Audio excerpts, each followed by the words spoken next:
Morning, guys. Today is February 12th, and I'm recording the video for Friday. So yesterday, basically, Friday, February 11th. Okay, so let's start with the pre-market notes. Price is now fully in a big balance across the board, right? So we're going into the day. We have to assume, we have to see that we have to understand that it is running into a balance, or trading into the balance, right? So when it is a big balance, right, so intraday we have to become neutral, and we can favor either side because price can move up and down within the balance, right? So we can't just stick with one direction, so we have to rely on intraday information to change our direction. So let's say buyers are strong in the morning, right? So then we can stick with longs, reactionary longs, because it's a balance, right?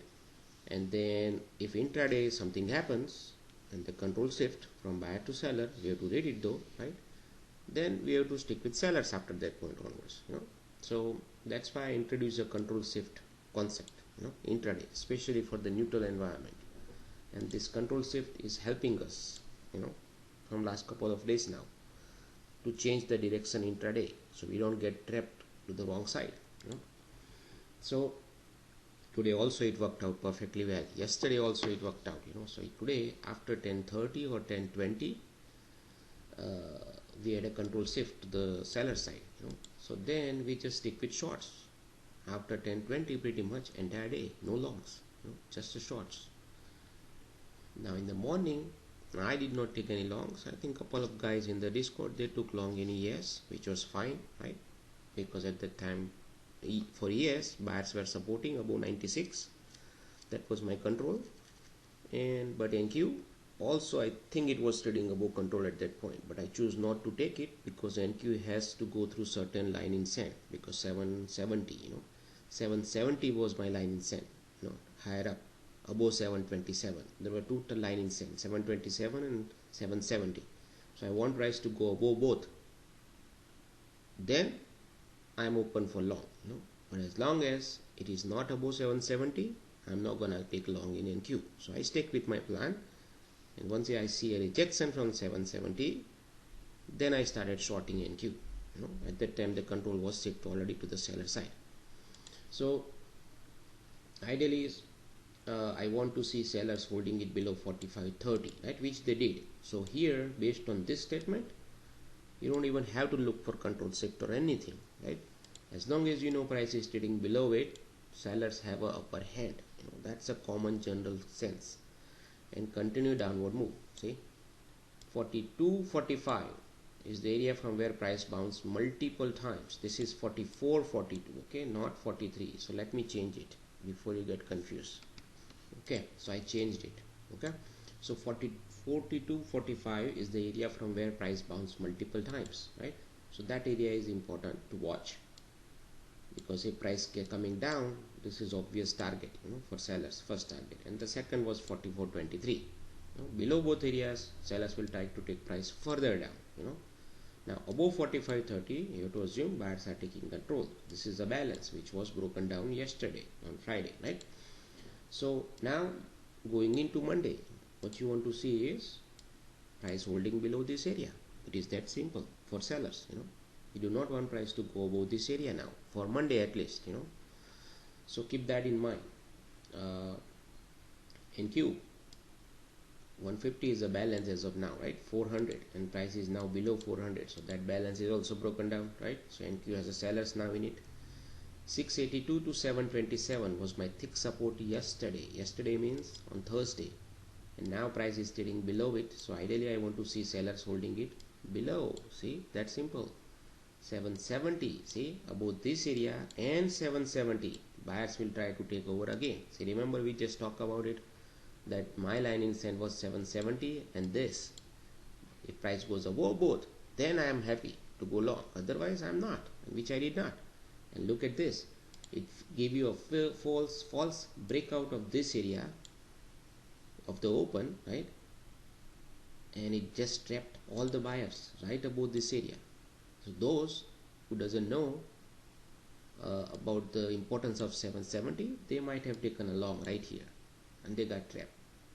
And then even though after seeing a rejection from here, they have no clue, and they will still try to go long at the VWAP and all those other stuff, day trading stuff, right?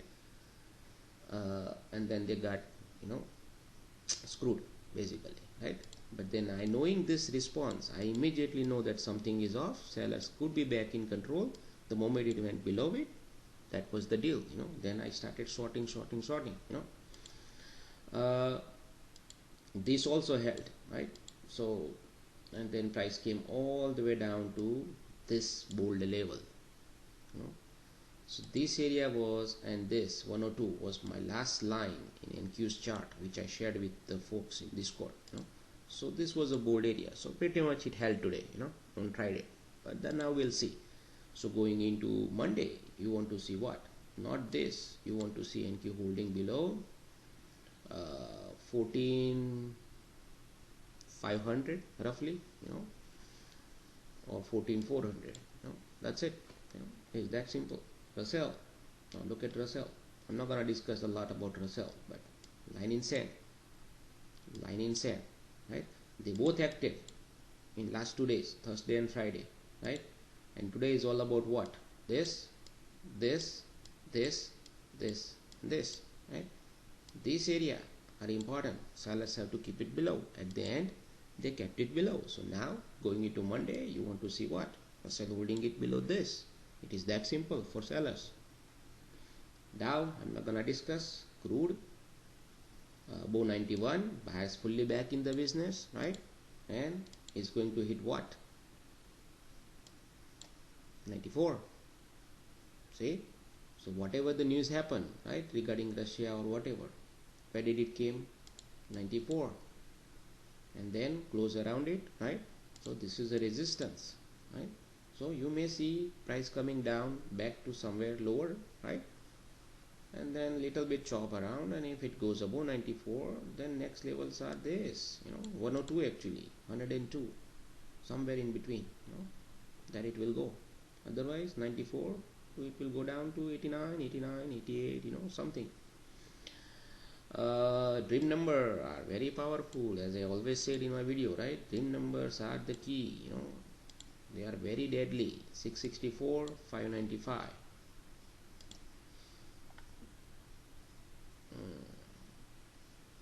Now look at this, 664, 595, right? Look at this low, 595, right? Straight bounce, 100 point. 664 of the open. Look at this, low, opening low, straight bounce, 100 point. See that? So I know at this point in the morning when it bounced that, hey, looks like, you know, buyers want to take control, right? Because ES was holding my 96 here, you know, so a couple of folks took a long here, and then it went higher. But we know 45.30, this bold area, it has to clear it, right? But you can take this long because it was a bullish disconnect also of the open, you know. So but NQ, you can't trust it. Yes, you can trust it, you know, after seeing this. So yes, you can go long, you know, and then take a profit here, you know. I think I know a couple of guys took a profit at 13, 18, you know, 16, 20. I love my 20 though, right? And look at this, high was 20, right? And then it came down, right? Took out this 96, correct? So that was the warning sign, along with NQ coming there and coming down, right? So that was the first short right here, you know? So remember I discussed 727 and 770. So here nothing you can do. Here when it goes close to say 770, came down, took out this 770, everything, you know, even 664 right here, see that, it took out. Then I was waiting for a short now, because at that time the bias was still, you know, favoring shorts. The moment it went back up to that 727, even these blue lines, I shorted it, and then boom. And since it was Friday, I only do one trade, right? Usually, so this, you know, somewhere around I took profit. And anyway, I was traveling, so I just only took this trade, and that's it pretty much for the day, right? And then, you know, since I was in a car driving, my wife was driving, so I was just looking at the chart. So I stayed via mobile, you know. So via mobile chart, So I gave the intraday control shift to guys in Discord, that below this control shift always moves down, since it was down moving, I have to move it down along with the price, right? But anyway, even though without that, you can see this, once it's going down, right, 664, you can see it, rejection, short, right, 595, pullback, short, pullback, short, right? Look at this, 538, see, short. So all these levels, you have to just read it, how the price moves, along with it. This was a breakdown, 433, that was seller's target from 2 days back, so that got achieved. Price went through it, sliced through it, right, sliced through 310, it bounced, right, from this level. So these were all the levels I gave it in Discord, everything. Then pull back to 392, short, right? You can line up this trade with yes, like this, see? And then finally 207, that bold line, right? So here also, yes, same thing, right? So once you know that bullish disconnect did not work out, sorry, this was 23, right? Yeah. So once you know here that bullish disconnect did not work out, right? And then price had a breakdown. Let's say if you don't want to trade here, and it's a choppy, all this thing, right? And you have no clue what's going on, right? Then just wait. Once it breaks down, take a trade right here, 1210, right?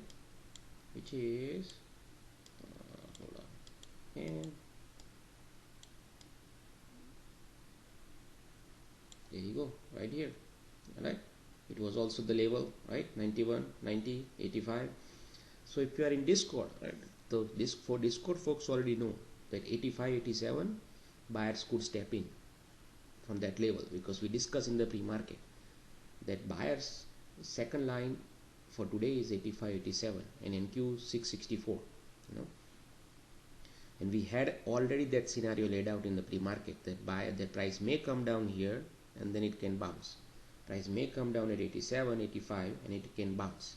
That scenario was already discussed, So this was the long, if someone wants to take it, because we discussed that scenario, and that is what exactly it happened. So here 87, this area 85, 87, right? So they bounced, it bounced from it, right?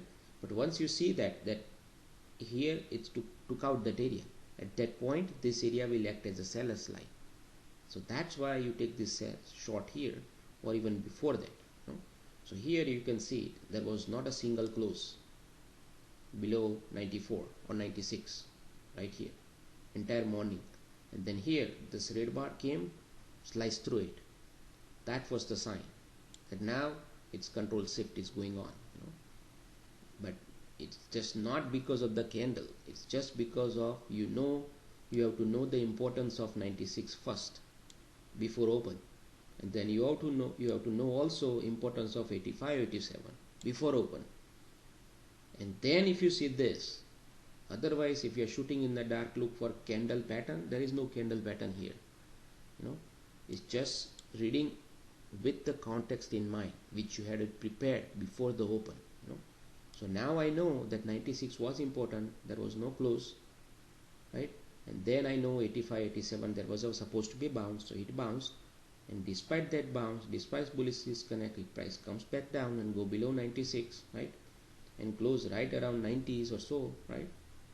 Then I know sellers are back in the business. Then you can wait for additional confirmation. That means you can wait for a close below 85, 87 like this, right? Then you can take a trade here later on, and then sellers at that point. So here 80s area was also, I gave it in Discord as a control shift, 81 right at 1 o'clock. So then price came here, got a rejection, sellers are there, shorted right there. Then we also know 68, there are a lot of buyers at 68, 70 from the past 3 days or 4 days. The moment it break down, short right there, and then we know the 40, 45, 42 is important area, correct? So price slice through it, come back up, short. But see, the levels are there, but then you can't. So let's say I didn't mention about this level right here, that break below, short. No, because you can't do that, because it's going with the flow. You don't want to do that.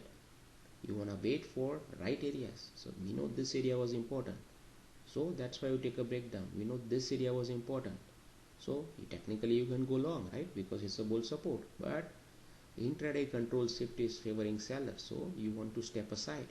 You can't go long here. Instead, you wait for this area to be broken down and patiently wait for shorts, right, rather than taking a short here, all these things, right?